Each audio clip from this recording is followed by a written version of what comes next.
The day they fired me, the office smelled like burnt coffee and cheap perfume.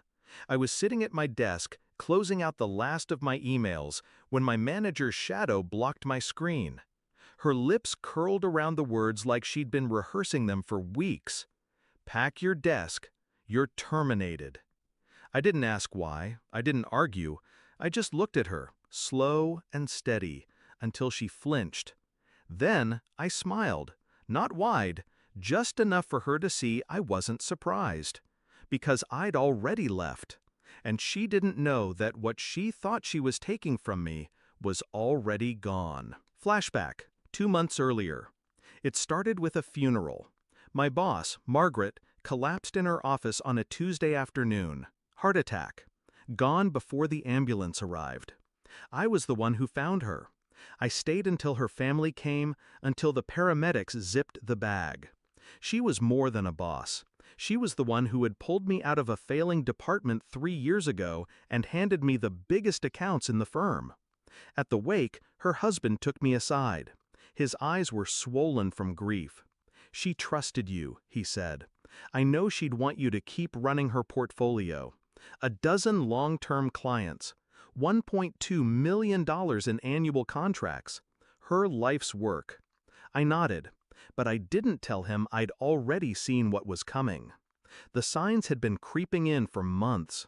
The new regional manager, let's call her Dana, had been circling my accounts like a vulture, sitting in on my calls without invitation, asking for status updates that had nothing to do with her role.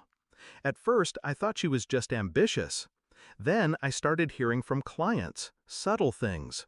She was emailing them directly, offering additional services under her name, taking them to lunch without me. One night I stayed late, walked past her office on my way out. She didn't see me. She was too busy scrolling through my client list on our internal CRM, jotting notes. That's when I knew. She wasn't building her own empire. She was coming for mine. So I didn't get angry. I got quiet. I started keeping my conversations with clients off the company email, phone calls only, private meetings. I updated contact information, my personal cell, my personal email slipped casually into conversations. And then, slowly, I started shifting things. Every renewal date moved up. Contracts rewritten to be with me personally as their account lead, not the firm. I spoke to legal, off the record, to make sure every signature was airtight. By the time Margaret's funeral came, the portfolio Dana thought she'd inherit was already out of the company's hands. Execution began the day after the funeral. The clients knew about Margaret. I kept the calls personal. No sales pitch, just, "I'll take care of you. I always have." One by one, they agreed to follow me. I didn't quit right away. I waited. Let Dana think I was grieving too hard to be a threat. She kept pushing, showing up in my meetings, asking for my files. I gave her copies, but not the originals, never the real numbers. By the 3rd week, she was telling other managers that I was dropping the ball. I didn't correct her. I wanted her confident, sloppy. The trap closed on a Friday morning. I walked into HR with my resignation letter. 2 sentences. Effective immediately. No reason given. I handed over my badge, my laptop, wiped clean except for the generic company software. Then I walked straight past Dana's office without looking in. Over the weekend, I moved into my new workspace, a small glass-walled office in a building 3 blocks away. My own name on the door, my own contracts in the drawer. By Monday, my phone was ringing off the hook with familiar voices. Clients telling me they'd moved with me, that they'd already informed the company they wouldn't be renewing. 1 week later, Dana came for her victory lap. She called me into her office. Her tone was almost gleeful when she said it.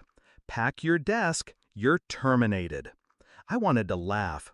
She thought she'd cut me off at the knees. But here's what she didn't know. By then, there was nothing in that desk worth packing. She must have sensed something when I didn't protest, when I just gave that small, calm smile and walked away. Maybe she thought I was in shock. Maybe she thought I'd crumble later. That afternoon, I sat in my new office, watching the rain streak down the glass, and thought about Margaret, about loyalty, about how quickly ambition turns into betrayal, and about how easy it is to take everything from someone who thinks they've already taken it from you. 2 weeks after my termination, the firm sent a desperate mass email to all my former clients offering discounts and bonuses to stay. No one responded. A month later, I heard Dana was no longer with the company. No press release, no farewell party, just gone. I never reached out. I didn't need to.